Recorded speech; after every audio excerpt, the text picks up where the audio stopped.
The rope burned into Sarah's wrists as rough hands shoved her forward onto the wooden platform. She stumbled, catching herself before she fell.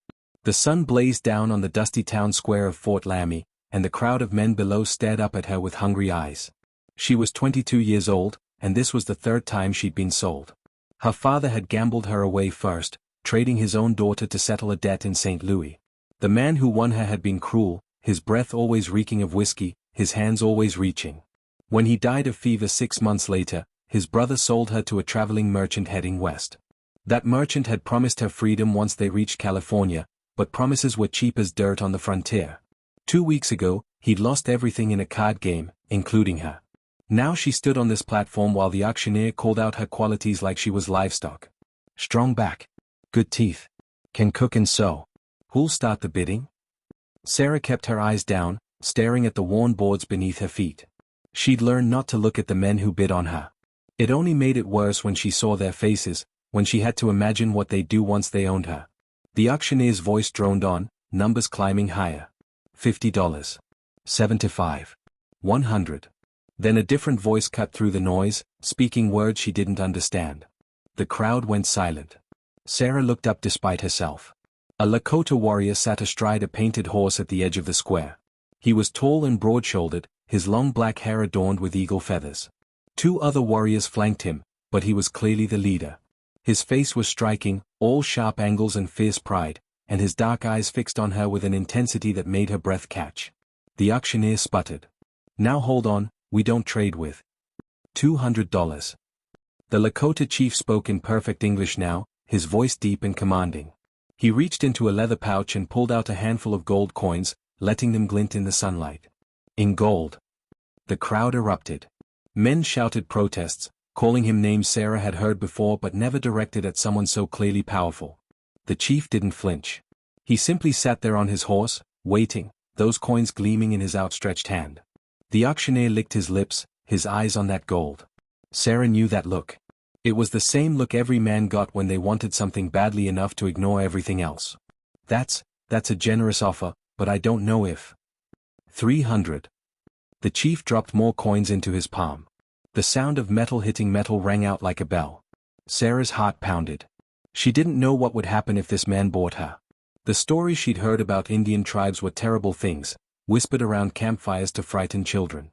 But she'd also heard terrible stories about white men, and she'd lived through enough of those to know they were true. At least this man's eyes didn't hold the same cruelty she'd seen in her previous owners. The auctioneer grabbed the coins before anyone could object further. Sold. To the gentleman on the horse. 2 of the chief's warriors dismounted and approached the platform. Sarah's legs trembled as they cut the ropes binding her wrists. One of them gestured for her to come down, and she obeyed, her bare feet finding purchase on the steps. The crowd parted reluctantly as the warriors led her toward their chief. He looked down at her from his horse, studying her face. For a long moment, neither of them spoke. Then he extended his hand toward her. It was scarred and strong, the hand of a warrior, but there was no threat in the gesture. It was an offer, not a command. Sarah hesitated. Behind her lay everything she'd known, towns and territories, white faces and English words, and nothing but pain. Before her sat a man from a world she'd been taught to fear, offering his hand like she had a choice in the matter. She took it. His grip was firm as he pulled her up onto the horse behind him. She had to wrap her arms around his waist to keep from falling, and she felt the steady rhythm of his breathing, the warmth of his body through the leather of his clothing. He said something to his warriors in Lakota, and they mounted their horses. As they rode out of Fort Laramie, Sarah looked back once. The crowd was already dispersing, already forgetting her. She'd been bought and sold like property her entire adult life, but something about this felt different. The man who held the reins didn't treat her like cargo. When the horse stumbled over a rock and she gripped him tighter, he slowed the pace without being asked. They rode toward the hills, toward his world, and Sarah realized she wasn't sure if she'd been saved or condemned. All she knew was that her old life was behind her now, and whatever came next would be entirely unlike anything she'd known before. They traveled for 3 days across land that stretched endlessly in every direction. Sarah had never seen such open country. The plains rolled like frozen waves, and the sky seemed to go on forever, so blue it hurt to look at. The chief, whose name she still didn't know, rode with the confidence of someone who knew every hill and valley, every stream and buffalo trail. The first night, they made camp in a grove of cottonwood trees near a creek.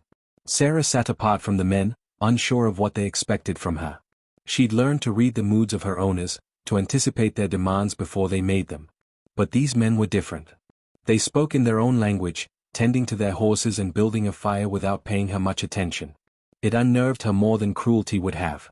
The chief approached her as darkness fell, carrying a bundle wrapped in soft leather. He knelt down and set it before her, then stepped back. Sarah unwrapped it carefully and found dried meat, berries, and a pair of worn but sturdy moccasins. Her eyes stung with unexpected tears. It was the first gift she'd received in years that didn't come with conditions attached. "Thank you," she whispered. He nodded once, then returned to the fire. That night, she slept wrapped in a blanket one of the other warriors had given her, and no one touched her. She woke several times, startled by her own safety. On the second day, one of the warriors tried to speak with her. His English was broken but enthusiastic. "I am Lakota. He is Chaitan." He pointed to the other warrior, then to the chief. "He is Maka. Means earth. He is chief of our people." Sarah tested the name on her tongue. "Maka." The chief glanced back at her, something flickering in his expression, but he said nothing. Lakota continued talking, telling her about their village, about the hunting grounds they were crossing. His words painted pictures of a life she couldn't quite imagine: families living in harmony with the land, children running free, women who held power in their community. It sounded like a story, too good to be real. "Why did he buy me?" Sarah finally asked. Lakota's smile faded. He looked at Maka's back, then at her. "His wife. She died when winter came. Sickness took her and their daughter both. He has been empty since then. The elders say a man who loses his family sometimes loses his spirit too. They worry for him." Sarah's throat tightened. "So I'm supposed to replace them?" "No." Lakota shook his head firmly. "No one can replace them. But he saw you there, being sold like you were nothing.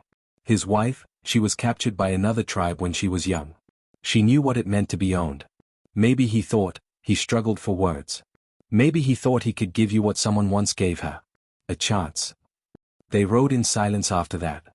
Sarah watched Maka's back, the proud set of his shoulders, and tried to understand. He was grieving. He'd spent a fortune on a stranger because his dead wife had once been in chains too. It made no sense by any logic she knew, and yet it made perfect sense in a way that cracked something open inside her chest. That evening, they camped beside a river. Sarah went down to the water to wash her face and hands, scrubbing away 3 days of dust and sweat. When she looked up, Maka stood on the bank nearby, watching the sunset paint the sky in shades of orange and red. She gathered her courage and approached him. "Why did you really buy me?" He didn't look at her right away. His eyes stayed on the horizon. When he finally spoke, his voice was low and measured. "Because you were drowning, and I once knew someone who drowned. Because gold is just metal, but a life is sacred. Because I saw in your eyes the same look my wife had when I first met her. Fear, yes. But also strength. The strength to survive what should have broken you." Sarah's hands trembled. "What happens when we reach your village? What do you want from me?" Now he turned to face her fully. In the fading light, his features were softer, less fierce. "I want nothing from you. You will work if you choose to work. You will stay if you choose to stay. You will leave if you choose to leave. You are not my property. You are not anyone's property anymore." "Then what am I?" Maka considered this. "You are someone who gets to decide that for herself." The word struck her like a physical blow. She'd been so many things: daughter, chattel, servant, slave. But she'd never been allowed to simply be herself. The idea was terrifying and thrilling in equal measure. They stood by the river as night fell, not speaking, both of them carrying the weight of their own sorrows. Somewhere in the darkness, an owl called out, and Maka lifted his head to listen. "Hinhan," he said softly. "The owl. My wife loved their song." Sarah heard the grief in those words, raw and real. Without thinking, she said, "Tell me about her." And there, beside the river under a sky full of stars, Maka spoke of his wife. Her name had been Zitkala, which meant bird. She'd been fierce and kind, wise and playful. She'd taught him patience. She'd given him a daughter who laughed like water over stones. They'd had 10 years together before the sickness came, and he would have given every one of his remaining years to have just one more day with them. Sarah listened, and for the first time since her father had gambled her away, she felt like a person again. Someone worth talking to. someone whose presence mattered. When they continued their journey the next morning, something had shifted between them. Not friendship, not yet. But understanding. Two wounded people traveling toward an uncertain future, both of them trying to figure out how to keep living when everything they'd known had been torn away. The village appeared on the fourth day like a mirage rising from the plains. Dozens of teepees stood in a great circle, their painted hides telling stories Sarah couldn't read. Smoke curled up from cooking fires, and she could hear voices calling out, children laughing, dogs barking. People stopped what they were doing as Marka led their small group into the village center. Sarah felt every eye on her. Women in beautiful dresses adorned with beadwork stared openly. Old men smoking pipes watched her with expressions she couldn't decipher. Children whispered and pointed. She wanted to disappear, to become invisible the way she'd learned to do in the white settlements. But Marka rode straight and proud, and she was still seated behind him, so she had no choice but to be seen. An elderly woman approached as they dismounted. Her face was lined with age, but her eyes were sharp and intelligent. She spoke rapidly in Lakota, gesturing at Sarah, her tone a mix of concern and curiosity. Marka answered in the same language, his voice calm but firm. The woman stepped closer to Sarah, studying her face. Then, unexpectedly, she smiled. She said something that sounded almost welcoming and reached out to touch Sarah's tangled hair. Sarah flinched instinctively, and the woman's expression softened with understanding. This is Winona, Marka said. She is the grandmother of our tribe. She says you look like you need food and rest, and she's right. Winona took Sarah's hand with surprising gentleness and led her toward one of the larger teepees. Inside, the space was warm and filled with the smell of herbs and sage. Furs covered the ground, and a small fire burned in the center, its smoke rising through the opening at the top. Another woman was there, younger, with a round face and kind eyes. My sister, Luyu, Marka said from the entrance. She will help you. Over the next hours, Sarah experienced kindness she'd forgotten existed. Luyu brought her water heated with stones from the fire, gesturing that she should wash. She provided clean clothes, a soft dress made of deer hide decorated with simple but elegant beadwork. When Sarah hesitated, unsure if she was worthy of such fine clothing, Luyu laughed and helped her put it on, chattering in Lakota the whole time as if Sarah could understand. Winona brought food, a rich stew with meat and roots, fresh bread, berries in a wooden bowl. Sarah ate slowly at first, then faster as her body remembered its hunger. The women watched her with satisfaction, nodding to each other. That night, Sarah slept in Luyu's teepee, surrounded by the gentle breathing of Luyu's 3 children. She lay awake for a long time, listening to the sounds of the village settling into sleep. Someone sang a low, haunting song. Horses whinnied softly in the darkness. The wind whispered through the teepee walls. She'd been in the village for less than a day, and already it felt more like home than anywhere she'd been since her mother died when Sarah was 12. The thought terrified her. She couldn't let herself hope. Hope was dangerous. Hope led to disappointment and pain. The next morning, Luyu took her through the village, introducing her to women who smiled despite their obvious curiosity. Sarah learned that Marka's teepee stood on the far side of the circle, deliberately set apart. She learned that he was respected but also worried over, that his grief had made him distant from his people. She learned that Zitkala had been beloved, and that her death had left a hole in the community's heart. He brought you here for a reason, Luyu said through Takoda, who'd appeared to translate. But the reason is not what you think. Sarah frowned. Then what is it? Luyu exchanged glances with Takoda, searching for the right words. Marka believes that healing one person can help heal yourself. He saved you because he couldn't save them. Does this make sense? It did, in a painful way. Sarah had seen it before in different forms. Soldiers who rescued dogs after losing their brothers in battle, women who took in orphans after their own children died.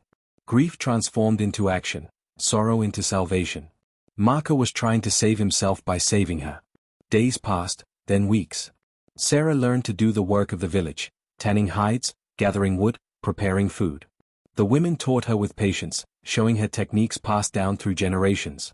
Her hands, soft from months of captivity and mistreatment, grew calloused and strong again. She learned words in Lakota: water, fire, food, thank you, good morning. The language felt strange in her mouth, but also right somehow, like finding a rhythm she'd forgotten. Marka kept his distance. She saw him during council meetings, watching as he spoke with authority and wisdom. She saw him teaching young warriors how to shoot arrows, how to track game. She saw him sitting alone outside his teepee at night, staring at the stars. But he never approached her, never demanded anything of her. He'd given her freedom, and he meant it. One evening, about a month after her arrival, a group of white traders came to the village to barter for furs. Sarah felt her whole body tense when she heard English voices. She wanted to hide, to run, but she forced herself to stand still and breathe. One of the traders saw her and his eyes widened. "Well, I'll be damned. What's a white woman doing here?" Before Sarah could respond, Marker appeared at her side. He didn't touch her, but his presence was a wall between her and the trader. "She is under my protection. She stays because she chooses to stay." The trader looked skeptical. "That's so? Miss, if you need help getting back to civilization." "This is civilization," Sarah said, her voice stronger than she expected. "And I don't need help." The trader muttered something and walked away. Sarah realized her hands were shaking. Marker glanced at her, something like approval in his eyes, then left without a word. That night, she understood something crucial. The village wasn't holding her captive. She was free to leave at any time. Marker had meant what he said. She could go back to the forts, to the settlements, to the world of white faces and English words. But she realized with startling clarity that she didn't want to. For the first time in years, she felt safe. For the first time in her life, she felt like she belonged. Winter arrived early that year, sweeping across the plains with fierce winds and heavy snow. The village prepared by stockpiling food, reinforcing teepees, and gathering close around fires. Sarah learned that the cold months were times for storytelling, for teaching, for strengthening the bonds of community. Despite the harsh weather, there was a warmth here she'd never experienced in the wooden houses of her youth. She'd been with the tribe for 4 months now, and the woman she'd been on that auction block felt like a stranger. Her skin had browned from sun and wind. Her hands were strong and capable. She understood more Lakota than English now, dreaming in words that once would have been meaningless sounds. The women of the village had accepted her, teaching her crafts and including her in their daily work. The children no longer stared at her with suspicion but ran to her with smiles, asking her to play or tell them stories about the white man's world. But Marker remained an enigma. They circled each other like distant stars, aware of each other's presence but never colliding. He watched her from across the village, and she watched him back, both of them locked in some unspoken agreement to maintain distance. Everything changed the night of the first blizzard. Sarah had been helping Winona sort dried herbs when a young boy burst into the teepee, speaking frantically. Winona's face went pale, and she grabbed Sarah's arm, pulling her outside into the howling wind. Through the driving snow, Sarah could barely see figures gathered near the edge of the village. As they got closer, she heard voices raised in argument. Marker stood in the center of a group of warriors, his face set in hard lines. Dakota rushed over to explain. "Trappers. White men. They have one of our hunting parties surrounded at Eagle's Nest Canyon. They demand we hand over 3 of our young warriors who they say stole their horses. It's a lie, but they have guns, many guns." Sarah's blood ran cold. She knew how this story went. She'd heard versions of it her entire life. White men with guns didn't need truth on their side. They just needed numbers and the willingness to pull triggers. "What will happen?" she asked. Dakota's jaw tightened. "Marker wants to go talk to them, to negotiate. But the council says it's too dangerous. These men, they don't see us as human. They will shoot first." Sarah pushed through the crowd before she knew what she was doing. "I'll go with him." The arguing stopped. Every face turned toward her. Marker's eyes widened slightly, the first real surprise she'd seen in him. "I'm white," Sarah continued, her voice steady despite her racing heart. "They'll listen to me. Or at least they'll hesitate long enough for talking to start." "No." Marker's voice was flat and absolute. "I didn't buy your freedom so you could throw your life away for us." "You didn't buy my freedom at all," Sarah shot back. "You gave it to me. That means I get to choose what to do with it. And I choose this." They stared at each other through the falling snow, the moment stretching taut between them. Something passed across Marker's face, an emotion too complex to name. Finally, he nodded once. They rode out within the hour, Marker, Sarah, and 4 warriors including Dakota and Chayton. The storm made travel brutal, but Marker navigated with absolute certainty even in near-zero visibility. Sarah clung to the horse, her face numb with cold, her mind focused on what she needed to say when they reached the canyon. Eagle's Nest Canyon was a slash in the earth, its walls rising high on either side. The trappers had positioned themselves at the narrow entrance, their rifles pointed at the 5 young Lakota warriors trapped inside. There were 12 white men, all of them looking mean and desperate, the kind of men the frontier spat out like poison. Sarah recognized one of them. His name was Coltrane, and he'd been at Fort Laramie the day she was sold. He'd bid on her before Marker's gold outweighed his coin. Well, Coltrane drawled when he saw her. If it ain't the woman that Injun bought. Looks like you went native on us. Sarah slid off the horse, her legs unsteady but her voice clear. These men didn't steal your horses. You know it, and I know it. You're looking for an excuse to kill them and take their furs. Coltrane's smile was ugly. That's a serious accusation, miss. Maybe your time with the savages has confused you about whose side you're on. I'm on the side of truth, Sarah said. She walked closer, positioning herself between the guns and Marker. You want to shoot someone? Shoot me first. I'm white. I'm a woman. There'll be questions if I die. Soldiers will come. But if you let these men go, let all of us go, this ends here. No blood, no consequences, no trouble. The trappers shifted uneasily. Coltrane's jaw worked. Why do you care what happens to these redskins? Because they are people, Sarah said simply. Because they showed me more humanity in 4 months than white men showed me in my entire life. Because that man there, she pointed at Marker, saved me when no one else would. And because if you kill them, you'll have to kill me too, and unlike them, my death will bring the army down on your heads. It was a bluff. Nobody would care if she died. But Coltrane didn't know that. He saw a white woman defending Indians, and it confused him enough to hesitate. Marker spoke then, his voice carrying across the canyon. You want horses? I will give you horses. 3 strong animals, worth more than whatever you claim was stolen. Take them and go. The standoff lasted another tense minute. Then Coltrane spat in the snow and lowered his rifle. Fine. 3 horses. But you better clear out of this territory soon, Chief. Men like me are coming through by the hundreds, and we won't be so reasonable next time. The exchange was made quickly. The young warriors were released, and the trappers rode off with their horses, grumbling but satisfied. Only when they disappeared over the ridge did Sarah realize she was shaking violently, the adrenaline draining out of her all at once. Marker caught her as her knees buckled. That was foolish, he said quietly, but there was no anger in his voice. Only wonder and something that might have been fear. It was necessary, Sarah managed. He helped her onto his horse, swinging up behind her this time so he could steady her on the ride back. As they traveled through the storm, Sarah felt the solid warmth of his body at her back, his arms around her to hold the reins. She'd saved his people today. And in doing so, she'd discovered something she hadn't known about herself. She wasn't just surviving anymore. She was choosing. She was fighting. She was alive in a way she'd never been before. When they reached the village, the entire tribe came out despite the snow to welcome them home. There was celebration, gratitude, relief.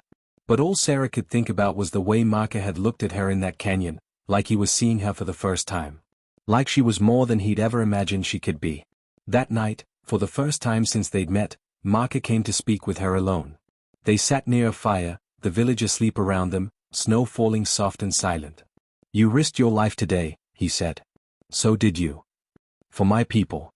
But you are not Lakota. Sarah looked into the flames. Maybe not by blood. But by choice? Yes. I am. Spring came to the plains like a promise kept. The snow melted into 1,000 streams, the grass turned green, and the buffalo returned in massive herds that darkened the horizon. Sarah had survived her first winter with the tribe, and the experience had transformed her completely. She was no longer the broken woman from the auction block. She was Wanakia now, a name Winona had given her. It meant savior, for the life she'd risked to save others. The village celebrated the season with ceremonies and feasts. Sarah learned dances passed down through countless generations, moved to rhythms that seemed to come from the earth itself. She made offerings to spirits she was only beginning to understand, and she felt something ancient and true responding to her prayers. Marker watched her during these ceremonies, no longer keeping his distance. Something had shifted between them the night of the blizzard. He sought her out now, asking her opinion on trading matters, telling her about his day, sharing stories of his childhood. They took long walks together across the prairie, speaking in a mixture of Lakota and English, both of them learning the other's language, learning the other's heart. One evening, as they sat on a hill overlooking the village, Marker told her about the day Zitkala died. How she'd made him promise to keep living, to keep leading, to find joy again even though it seemed impossible. How her last words had been about hope, about believing that light would return after darkness. I thought I was saving you, Marker admitted, his voice rough with emotion. But you saved me. You reminded me what it means to live with courage. You showed me that broken things can become strong again. Sarah's throat tightened. We saved each other. He looked at her then, really looked at her, and she saw everything in his eyes. Grief that was healing, hope that was growing, and something deeper, something that made her heart race and her breath catch. I would like to court you, Marcus said. In the way of my people. If you would allow it. Sarah knew what this meant. Courtship could lead to marriage, to a life bound together not by chains but by choice. The thought should have terrified her. All her experiences with men had taught her to fear their intentions, to protect herself against their demands. But Marker had never demanded anything. He'd given her freedom, safety, respect. He'd taught her that power didn't have to mean cruelty, that strength could be gentle. Yes, she whispered. I would like that. The courtship followed ancient traditions. Marker brought her gifts, a beautifully crafted knife, a blanket he'd woven himself, a necklace of shells traded from distant tribes. He played the flute outside Luyu's teepee at dawn, melodies that spoke of longing and devotion. He made his intentions clear to the entire village, declaring publicly that he honored her, that she was precious to him. Sarah found herself falling in love not just with Marker but with the life she was building. She excelled at beadwork, creating patterns that blended her old world with her new one. She learned healing arts from Winona, grinding herbs and mixing medicines. She taught English to children who were curious about the white man's words, and she taught them to be wary of the white man's greed. But their happiness existed in a shrinking space. More settlers poured into the territories every month. Forts expanded. Treaties were broken almost as soon as they were signed. The pressure on the tribe grew constant and threatening. One day, soldiers came to the village with orders from the government. All tribes must move to designated reservations. They had 1 month to comply. The reservation lands were poor and far from their traditional hunting grounds. It was slow death disguised as civilization. The tribe's response was divided. Some argued for compliance, fearing the alternative was massacre. Others wanted to fight, to defend their land with blood if necessary. Marker struggled to find a path that would keep his people safe while preserving their dignity. Sarah sat in the council meetings now, her voice valued, her opinion heard. She understood both worlds, spoke both languages. She became a bridge between cultures, interpreting not just words but intentions, helping her adopted people navigate the impossible choices forced upon them. If we go to the reservation, we die slowly, one elder argued. If we fight, we die quickly. Either way, we die. Then we choose how we live until the end, Marcus said. We keep our honor. We protect our families. We remember who we are. In the end, the tribe decided to move, not to the government's reservation but to join other Lakota bands farther north, deeper into lands the soldiers hadn't yet claimed. It was a temporary solution at best, but it bought them time, bought them freedom for a little longer. The morning they left the village, Sarah felt grief settle over her like a heavy blanket. This place had been her first true home. These people had given her a second chance at life. Now they were being driven away from land that had held their ancestors' bones for centuries. Marker found her standing alone, looking back at the empty circle where the teepees had stood.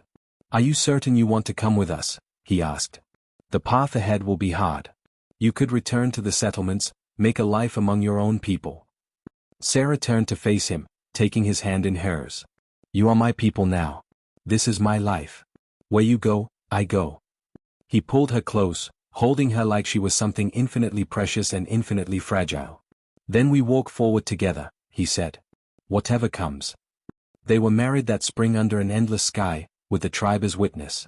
It was nothing like the weddings Sarah had seen in her youth, and it was everything those weddings should have been. There were no chains here, no ownership, no loss of self. There was only two people choosing each other, promising to walk side by side through whatever the world threw at them. Sarah wore a dress Luyu and Winona had made, white deerskin decorated with blue beads that caught the light like falling water. Marker wore his finest ceremonial clothing, eagle feathers in his hair, face painted with symbols of protection and love. They spoke vows in 2 languages, binding their lives together with words that tasted of hope and defiance and absolute faith. The celebration lasted 3 days. There was dancing and singing, storytelling and laughter. Children ran wild with joy. Elders smiled with satisfaction. For 3 perfect days, the world outside didn't matter. There was only the tribe, the land, and the power of 2 people choosing love in a time of darkness. On the 4th day, they began the journey north.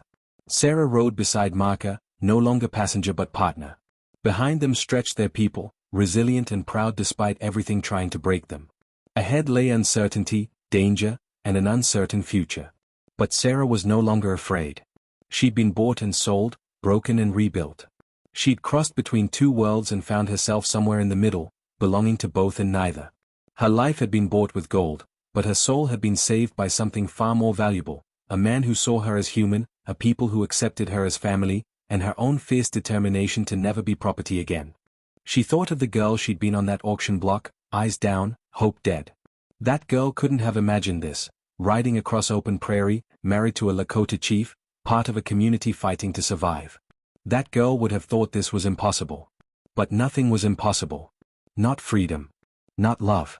Not the breathtaking courage it took to keep living when the whole world said you should give up. Sarah looked at Marka riding beside her, strong and steady. She looked at the people streaming across the land, carrying their culture, their stories, their unbreakable spirit.